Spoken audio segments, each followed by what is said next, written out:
रांची से अनूप हमारे साथ जुड़ रहे हैं, कोमल मुंबई से हमारे साथ हैं, लोमस को भी आप देख सकते हैं। मैं सीधे सबसे पहले कोमल आपके पास आ रही हूं क्योंकि महाराष्ट्र का ये चुनाव कहा जा रहा है कि असली और नकली की पहचान करा देगा। असली शिवसेना कौन, असली एनसीपी कौन। अब थोड़े देर में वोटों की गिनती शुरू होगी, लेकिन इस वक्त तस्वीर क्या है और गहमा गहमी क्या है राजनीतिक गलियारों में? बिल्कुल, देखिए कुछ ही देर में इंतजार की जो घड़ियां है वो समाप्त होने वाली है। सुचारिता, लंबे समय से लोगों को इंतजार था और ये बहुत बड़ा टेस्ट भी होने वाला है कि आखिर लोगों ने इस बार जो है किसको चुना है। क्योंकि 2019 की बात करें तो देखिए उस समय जो है शिवसेना के दो धड़े नहीं हुए थे, लेकिन ये पहली बार 2024 है जब शिवसेना के दो धड़े हैं और आमने सामने हैं। तो ऐसे में नाक का सवाल है, बहुत बड़ा टेस्ट है। लेकिन अगर हम राजनीतिक गलियारों में हलचल की बात करें तो देखिए अभी चूंकि सुबह का वक्त है, दोपहर होते होते ये तस्वीर तो साफ हो जाएगी कि आखिर यहाँ पे महायुति की सरकार बनेगी या महाअघाड़ी की। जो एग्जिट पोल में लगातार हम दिखा रहे हैं कि एक बार फिर से जो महाराष्ट्र की जनता ने महायुति को एक बार फिर से अपने सरकार के रूप में चुना है, तो क्या वाकई में वो एग्जिट पोल के नतीजे जो है वो हकीकत में तब्दील हो पाएंगे कि नहीं, ये देखने वाली तस्वीर होगी। लेकिन तस्वीरें आपको देखिए कोलाबा से दिखाए तो यहाँ पे सुरक्षा व्यवस्था टाइट हो गई है। आपको एक बार बैरिकेडिंग दिखाएंगे क्योंकि देखिए यहाँ पे आगे काउंटिंग सेंटर है। जिनके पास ईसीआई की तरफ से पासेस बनवाए गए हैं उन्हें अंदर जाने की अनुमति दी जा रही है। यहाँ पे साफ तौर पर देखिए चप्पे चप्पे पर पुलिस की तैनाती कर दी गई है और ये जो नजारा है जहाँ पे पुलिस की बैरिकेडिंग। चुनाव के बाद हम सब लोगों ने बूथ स्तर के कार्यकर्ताओं से जो फीडबैक हम लोगों ने लिया है, मैं उस आधार पर कह सकता हूं झारखंड में इस बार 51+ सीटें भारतीय जनता पार्टी और एनडीए गठबंधन को आएगी और सरकार एनडीए गठबंधन की यहां बनेगी। क्या कुछ ऐसे निर्णायक फैक्टर्स रहे जो कारगर साबित हुए आप लोगों के लिए? तो ये निर्णायक फैक्टर तो कई थे, उसमें से एक तो जैसे हमने कहा कि करप्शन ऊपर से लेकर के नीचे तक ये आम लोग उससे परेशान थे, तबाह थे। कानून व्यवस्था भी बिगड़ा हुआ था, डेवलपमेंट का काम नहीं हो रहा था। और फिर बांग्लादेशी घुसपैठी है क्योंकि हेमंत सरकार उनको यहाँ बसा रहे थे। उनका राशन कार्ड बनाना, उनका आधार कार्ड बनाना, उनको वोटर से जोड़ना, उनके नाम से जमीन जायदाद करना, तो स्वाभाविक है कि वो सारे लोग पब्लिक नाराज थे उससे और उसके कारण से एनडीए गठबंधन के लोगों ने वोट किया है।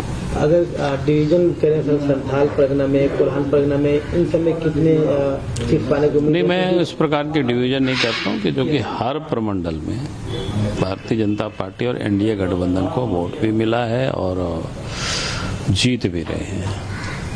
तो क्या ये मान लिया जाए कि हम लोग आगामी मुख्यमंत्री से बातचीत कर रहे हैं? देखिए, मैंने कहा बार बार कि भाई आप और इंतजार करिए, आज शाम तक सारे रिजल्ट आ जाएंगे और विधायक दल बैठेगी और इसके बाद अपने नेता का चयन करेंगे और आप सब लोगों को बुला करके हम बता देंगे। सुन रहे थे बाबूलाल मरांडी को, आप सुन रहे थे। और अगर झारखंड में एनडीए की सरकार बनती है तो बहुत मुमकिन है कि बाबूलाल मरांडी ही बीजेपी के मुख्यमंत्री होंगे, हो सकते हैं। धनवार से चुनाव लड़ रहे हैं बाबूलाल मरांडी। अनूप हमारे साथ सीधे झारखंड से जुड़ रहे हैं। अनूप काउंटिंग सेंटर पर मौजूद हैं। अनूप, अगर आप दिखाएं तस्वीरें, क्या काउंटिंग की शुरुआत की तैयारियां शुरू हो गई हैं? वहां क्या कुछ प्रिपरेशन चल रही है? साथ ही बाबूलाल मरांडी से आपने भी बात की, काफी आश्वस्त लग रहे हैं, एग्जिट पोल से भी उन्हें कॉन्फिडेंस बढ़ा है। हॉल में बैठेंगे वहीं पर टेबल आवंटन। बिल्कुल सुहेल, मैं तस्वीरें आपको दिखाऊंगा। पहले देखिए, मैं काउंटिंग सेंटर पर मौजूद हूं। रांची का ये कृषि बाजार पंडरा बाजार समिति है और यहाँ पूरी तैयारी हो गई। लगभग 1 घंटे से भी कम का वक्त बचा है जब काउंटिंग शुरू हो जाएगी। सबसे पहले पोस्टल बैलेट की गिनती शुरू होगी और कहा जा रहा है 1,08,000 पोस्टल बैलेट है जिनकी गिनती होगी और ये बहुत अहम कड़ी होगी और कहा जा रहा है कि ये भी हार जीत का फैक्टर तय कर सकते हैं। इसके बाद जो बाबूलाल मरांडी की बात आपने कही है, बाबूलाल मरांडी जो कह रहे हैं आत्मविश्वास इसलिए उनमें ज्यादा दिख रहा है, लबरेज आत्मविश्वास इसलिए क्योंकि एग्जिट पोल में जो सामने आए आंकड़े उसमें एनडीए सरकार बनती हुई दिख रही है। लेकिन ये सरकार कब बनेगी जब रुझान सामने आएंगे, धीरे धीरे तस्वीरें सामने आएंगी कि कौन जीत रहा है कौन हार रहा है, उसके बाद तस्वीरें साफ होगी। क्योंकि लड़ाई यहां रोटी बेटी माटी की, जल जंगल जमीन से थी और जिस बात का अनूप ये भी बता दीजिए, एक छोटा सा जवाब चाहेंगे आपसे। अनूप, आप बहुत दिन से झारखंड में हैं, वहां क्या लग रहा है, बाबूलाल मरांडी ही सीएम हो सकते हैं? देखिए, एक बात तो तय है कि बीजेपी के सामने बाबूलाल मरांडी से बड़ा आदिवासी नेता फिलहाल कोई नहीं है। चंपई सोरेन है, लेकिन चंपई सोरेन अभी हाल ही में पार्टी में आए हैं, तो ऐसे में किसी और दूसरे नेता पर भरोसा नहीं जताया जा सकता। और सबसे बड़ी बात वोटों की शिफ्टिंग की है सुहेल, क्योंकि जिस तरीके से वोटों की शिफ्टिंग हुई, आदिवासी और मुस्लिम वोटों का पोलराइजेशन हुआ है, उसको लेकर अगर आदिवासी वोटों को अगर अपने पाले में लाना है तो बाबूलाल मरांडी बीजेपी के लिए जरूरी हो जाते हैं। और सबसे आगे नाम भी उन्हीं का चल रहा है, क्योंकि हम जो तस्वीर देख पा रहे थे पूरे झारखंड में, बाबूलाल मरांडी से बड़ा नेता बीजेपी के सामने कोई नहीं, और उनके तरफ आदिवासी वोट बैंक भी शिफ्ट हो सकता है।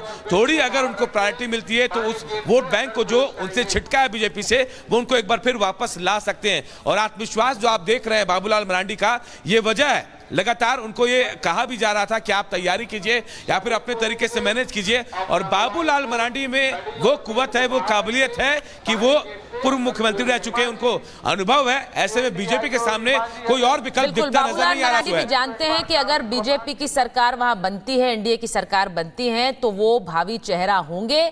और उन्होंने अपील भी की थी वोटिंग के दिन अपने वोटर्स को बाकायदा एक चिट्ठी लिखकर। मुरादाबाद का रुख कर लेते हैं, जतिन हमारे साथ जुड़ रहे हैं, क्योंकि मुरादाबाद यूपी में 9 सीटों पर उपचुनाव के नतीजे आ जाने हैं। और भले ही सीटें 9 हैं जतिन, लेकिन बहुत फोकस यूपी पर है, क्योंकि इसे एक तरह का सेमीफाइनल माना जा रहा है 27 के लिए भी। जतिन जी बिल्कुल, देखिए 27 के लिए सेमीफाइनल है, और यही रीजन था कि जब 20 तारीख को चुनाव हुआ तो विवाद भी इसमें देखने को मिले। मुरादाबाद में मौजूद हूँ, सबसे पहले आपको तस्वीरें दिखा दूं। भारी पुलिस बल आपको यहाँ पर तैनात नजर आ जाएगा। यूपी पुलिस के साथ साथ पीएसी के जवानों को यहाँ पर तैनात किया गया है। कुंदरई विधानसभा सीट को लेकर जो काउंटिंग सेंटर है वो अंदर जो मंडी है वहां पर बनाया गया है। आप देखेंगे इस पूरे रोड को बंद कर दिया गया है, सिर्फ जो एम्बुलेंस और इमरजेंसी व्हीकल्स है वही इस रोड पर आएंगे। और तकरीबन 1 से 1.5 किलोमीटर का ये पूरा दायरा है जो कि पुलिस ने अपने घेरे में लिया है। आसपास की तमाम दुकानों को भी बंद रखा गया और लोगों को एडवाइस किया जा रहा है कि वो इस रोड का इस्तेमाल ना करें। ये तैयारी इस लिहाज से भी की गई, आपको याद होगा कि इसी कुंदरई विधानसभा सीट में जो चुनाव हो रहे थे तो सपा के जो उम्मीदवार थे उन्होंने इलेक्शन कमीशन से ये इच्छा जाहिर की थी, पत्र में लिखा था कि इस चुनाव को ही रद्द कर दिया जाए। मुरादाबाद के 3 पुलिसकर्मियों को उस समय सस्पेंड भी कर दिया गया था। आज वैसी स्थिति ना हो, उसको लेकर तमाम तैयारियां यहां पर की गई है। अब से कुछ ही देर में पोस्टल बैलेट की गिनती जो है वो इसमें शुरू हो जाएगी। हालांकि रात को ही अखिलेश यादव का एक ट्वीट सामने आ जाता है जिसमें वो इन 9 सीटों पर उनके जो उम्मीदवार हैं उनको जल्दी से जल्द, यानी कि सुबह जब काउंटिंग शुरू हो तो उससे पहले ही काउंटिंग सेंटर पर पहुंचने की हिदायत दे दी गई। ये भी बोला गया कि सभी उम्मीदवार नजर रखेंगे कि पोस्टल बैलेट की गिनती सुचारू रूप से की जा रही है या नहीं की जा रही है। साथ ही जब ईवीएम खुलेंगी तो उस पर भी नजर रखने की बात जो वो की गई है। लगातार आप देखेंगे लगातार एक्टिव रहे हैं। वोटिंग से पहले भी उन्होंने ट्वीट्स किए, उन्होंने बयान दिए, और आज भी काउंटिंग के दिन भी उनके पहले से ही पोस्ट मेल लगातार आ रहे हैं। अपने कार्यकर्ताओं से कहा है कि स्ट्रांग रूम्स जो हैं उनके निगरानी करिए, आप देखिए, नजर रखिए। तो वहां यूपी से बड़ी दिलचस्प एक तस्वीर होगी रिजल्ट के बाद भी और रिजल्ट के दौरान भी। लेकिन सत्यप्रकाश भी जुड़ गए हमारे। सत्यप्रकाश मुंबई से जुड़ रहे हैं, लोमस हमारे साथ फडणवीस के घर से भी जुड़ रहे हैं। सत्यप्रकाश, मुंबई में आप कहां पर हैं? और क्योंकि कल खबरें आई थी कि कुछ लोगों ने होटल बुकिंग भी कर ली है, हेलीकॉप्टर भी तैयार कर लिए।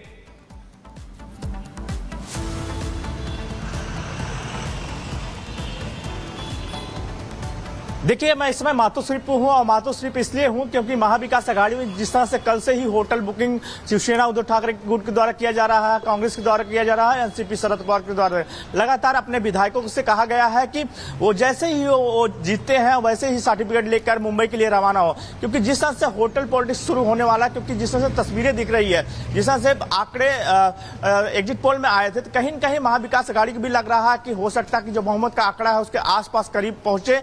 उसको देखते हुए अपने विधायकों को मुंबई आने कहा है। जैसे ही वो उनको जीत का सर्टिफिकेट मिलता है उसके बाद कहीं न कहीं ये साफ तौर से दिख रहा है कि जिस तरह से एग्जिट पोल में आंकड़ा आया था वहां से महायुति अपने कॉन्फिडेंस में है, वहीं महाविकास आघाड़ी के जो नेता है वो भी कॉन्फिडेंस नजर आ रहे हैं, क्योंकि उनको लग रहा है कि उनका बहुमत का आंकड़ा उनकी पार्टी छुएगी।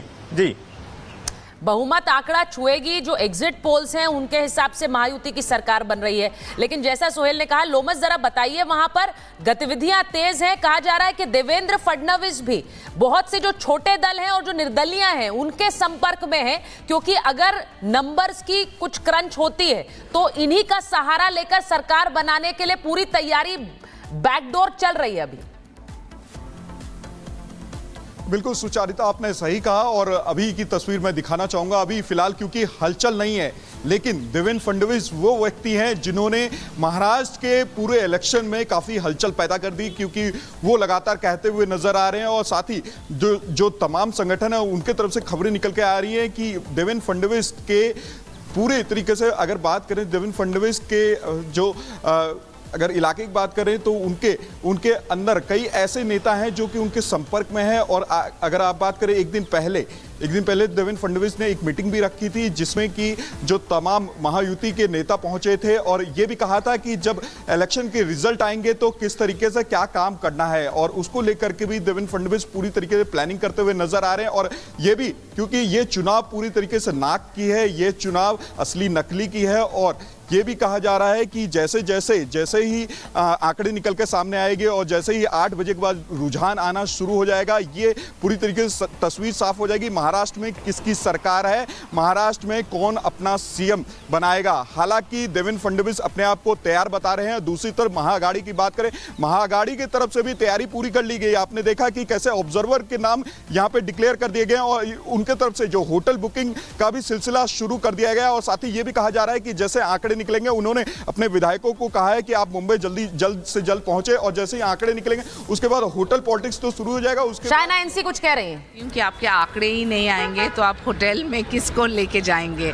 यहाँ स्पष्ट रूप से 2.5 साल में जिस ढंग से एकनाथ शिंदे, देवेंद्र फडणवीस, अजीत पवार ने काम किया है, उससे एक चीज स्पष्ट है कि महायुति के नेतृत्व, करतूत, काम के आधार पे लोग वोट करने वाले हैं। और लाडकी बहन योजना का बहुत बड़ा फायदा रहा है महिलाओं में।